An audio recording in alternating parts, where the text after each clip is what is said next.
This is He Knows His Sport, bringing you that heat and that fire. Listen, man, this fight right here, this shit is about to be straight up a 5th round TKO stoppage, and book that motherfucker. Mikey Garcia has no fucking chance. I already said it and I'll say it again. This is 100 to 0%. 100% in Errol the True Spence favor to 0% of Mikey Garcia. You heard the final face off, man. You heard the final presser. What Errol the True Spence said. Keep that same motherfucking energy y'all be having when y'all in California and y'all be interviewed by ES News. Keep that same energy in the ring. You heard Errol the True Spence. When I start punishing your ass, you will know then that you should have listened to your brother Robert Garcia, man, when he told your little Mikey, a.k.a. the little engine that couldn't ask, to not take this fight, man. Dude, Errol the Spence is a quiet cat, dog.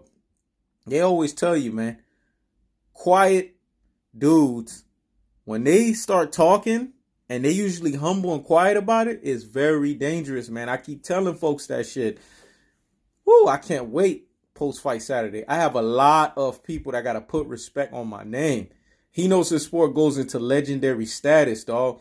Errol Spence making sacrifices. I'm making sacrifices. I'm on my 3-day no-meat fast, dog. You know what I'm saying? I did this for other stuff, but specifically for this fight, dog. Because every 3 months, I do 3 days no meat. I'm going to put a health video out on that and why it's beneficial for your health and why it cleanses your system out and why it's holistic for you and why you got to do stuff like that. Remember, the number 3 is the number of confirmation, man. It's the number of completion. Whew. Y'all better go do y'all research on number 3 and number 7. But I'm doing my number 3-day fast because Errol the True Spence made his sacrifice for his 18-round sparring and getting himself ready for fighting. I'm making my sacrifice because come Saturday, I become legendary on YouTube, man. I have a lot of cats that's going to be on AWOL status. They're going to be on man down strap season status. We know how the Mexican community fan base operate, man. They want to sit here and come after me about race bait and all that. When we know we don't do none of that crap here on this channel. We don't race bait. We're not into that racist bullshit or racist nonsense.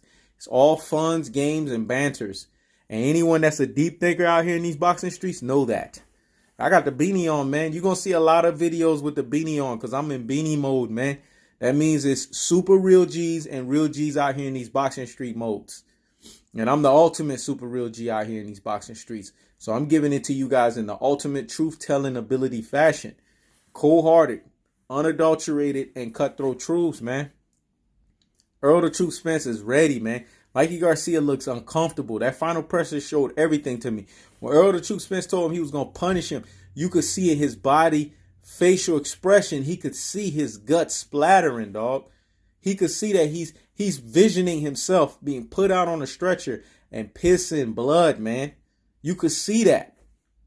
I tell you, man, I look at every fight night detail when it comes to fighting. I look at boxers' facial expressions. I look at their body language. I look at everything. That tells me the tell of the tape. Errol the True Spence is confident, man. He's ready to prove to you cats why he has the boogeyman status in the welterweight division. He knew why he took this fight, so he could take the Mexican community fan base. He could become the next Floyd Money Mayweather. His fight dates could be on May and September. Because trust and believe, when he beat Mikey Garcia's ass, his ass going to be taking Canelo's dates, May and September. You mark my words, those going to be his new dates. Because he's going to become the body snatcher, dog. He's going to be the cat that everybody's going to be thinking about. He's going to get all the big fights. This right here is just the introduction of things to come, man. This cat don't belong in the weight classes, man. And come March 16th, you guys are going to understand why they have weight classes for a reason. This is conventional boxing wisdom. Know your role and stay in your motherfucking lane, man. God never fought at 147, and he thinks he's going to be able to have crack at that weight class against the mammoth, the behemoth, the man down strap season flatline Hulk smash, dude. Whew, the most dangerous cat at that division. No, you assimilate. You build yourself up into the weight class. Start out with duds. Start out with ducks. Start out with pedestrians. Then work your way up to mid-level. Low level, then mid level. Then from mid level, then you work your way up to intermediate level. Then from intermediate level, then work your way up to upper echelon level. And then from upper echelon levels, then you could come after the Errol the True Spence.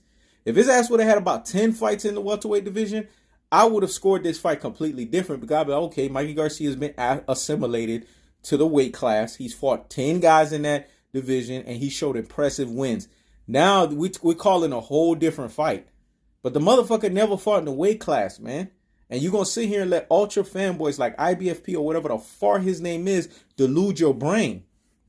Can't wait for my concession defeat video from that dude. Because I'm keeping the ultra foot on the dude's neck. That's right. I'm keeping the foot on the what? On the necks of his ass. Whew. I don't got time to be playing. That's right, man. It's time to cleanse these Rudy Poo and these plum brain Mikey Garcia fanboys, boy. These ultra fanboys. That's why I'm that breath of fresh air on YouTube, man. That's why cats need me out here in these boxing streets. Because I keep people honest, man. I keep things in their truest and most properest levels, man. Because there's levels to this stuff. We need to stop overrating motherfuckers. Like the Canelo Alvarez's of the world. Motherfucker ain't no Andre S.O.G. Ward. He ain't no damn Floyd Money Mayweather. And when cats sit here, you know what I'm saying? And no disrespect. Well, see, you my real G out here in these boxing streets, but I got to come for your neck on that one. When you made that last comment, you said, oh, if he gets a couple of more wins, he's going to be considered on the likes of Floyd Money Mayweather. He fucking hush with that, dog. Come on. Floyd Money Mayweather and Canelo Alvarez is like oil and water. They don't mix, dog. Canelo will never be on Floyd's level. He could only wish to obtain a percentage of that level, man. Floyd already gave his ass a boxing lesson. This Canelo right now that supposedly learned so much, if that Floyd Mayweather that fought him now, I'm talking about that Floyd Mayweather at that age and still that conditioning, he would still give his ass a fucking boxing clinic and a fucking boxing lesson. You would see that Canelo really didn't learn shit. Floyd would have still embarrassed his ass in the fucking ring. And don't let Andre Ward, with his bigger style of a Floyd Mayweather ass, fight a Canelo Alvarez. Give him 3 tune-ups and let him be the Andre S.O.G. Ward that he is. Man, he'll beat the shit out of his ass, man. Beat that motherfucker to a bloody pulp. That's the thing with these cats out here. These Mexican community fanboys, man. They want to sit here and overrate motherfuckers. And then they want to delude even guys like Wasim, a super real G out here in these boxing streets. Delude their heads. I put people down to their truest and properest levels. This is why I could debate anybody and defeat them. And I could ether and murk anybody because I could see deficiencies. You see, that was a deficiency in Wasim's arsenal. And he's a guy that knows his boxing. But when he says something like that, that's something you could ether and murk any day of the week. Because we've seen levels higher than that. Canelo's not the greatest thing we've seen, man. Stop overrating this motherfucker. The motherfucker has 4 glaring deficiencies, and I've exposed it for what it truly is. And cats get it all up in their periods because I say that shit. Higgity fucking hush, dog. A old ass Miguel Cotto, come on, man. Why did he go so long with him? You see, this is the shit I'm talking about. 2 fights with Triple G. If you got that much superior head and foot movement, you don't have fights like that. Arguably, both fights could have went Triple G's favor. Imagine that Money Mayweather at that time that fought Canelo. Imagine if he fought Triple G. Do you understand the type of blowout that fight would have been? Remember, I got the saying of Triple G got no special effects up and down from who? Money Mayweather, dog. He was the one that said that shit. I just regurgitated what he already said. And that's the motherfucker that made you go 2 fights with him? Come on, man. We got to stop overrating these motherfuckers. That's just the truth.